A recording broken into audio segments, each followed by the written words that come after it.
Justice for RG Kar আজ শুধু RG Kar medical college বা শুধু জুনিয়র ডাক্তারদের আন্দোলন নয়, এই আন্দোলন বাস্তবিকভাবেই এক সার্বিক গণ নাগরিক আন্দোলনে পরিণত হয়েছে।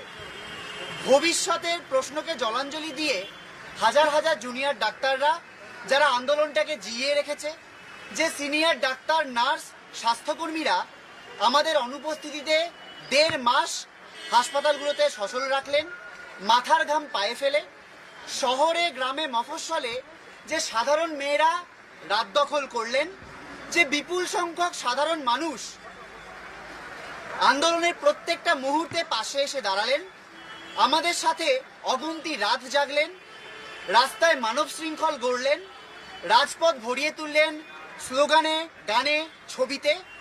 শাসকের রক্তচোখ উপেক্ষা করে যারা গ্রামে মফস্বলে রুখে দাঁড়াচ্ছেন ভয়ের রাজনীতির উল্টো দিকে, যে গৃহপরিচারিকা দিদিরা, রিক্সা চালকেরা রাস্তায় নামছেন আমাদের দাবিগুলোকে সামনে রেখে, যে ডেলিভারি রাইডাররা ইনসেন্টিভের মায়া কাটিয়ে কাজ চলে যাওয়ার শঙ্কা মাথায় নিয়েও রাজপথে নামছেন, নিজেরা মিছিল করছেন।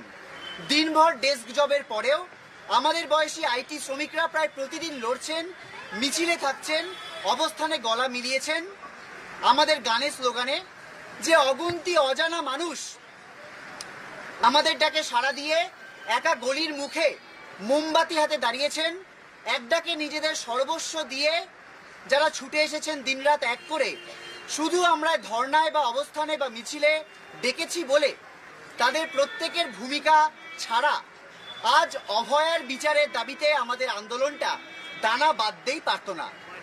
এই আন্দোলনটা বাংলার প্রত্যেকটা শুভ বুদ্ধি সম্পন্ন মানুষের তিল তিল অবদান ছাড়া আজ এক চুল এগোতো বলে আমরা মনে করি না।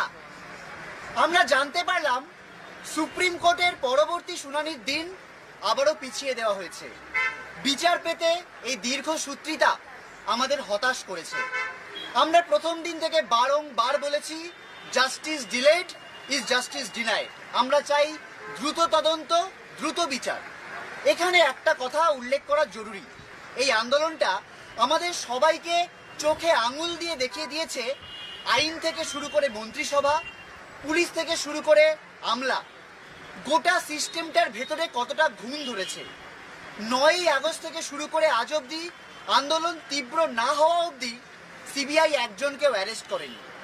একজনও প্রমাণ লোপাটে, দুর্নীতিতে, ভয়ের রাজনীতিতে অভিযুক্ত দোষী পুলিশ কর্তা, আমলা বা শাসক দলের নেতাদের গায়ে আঁচড়টুকুও পড়েনি।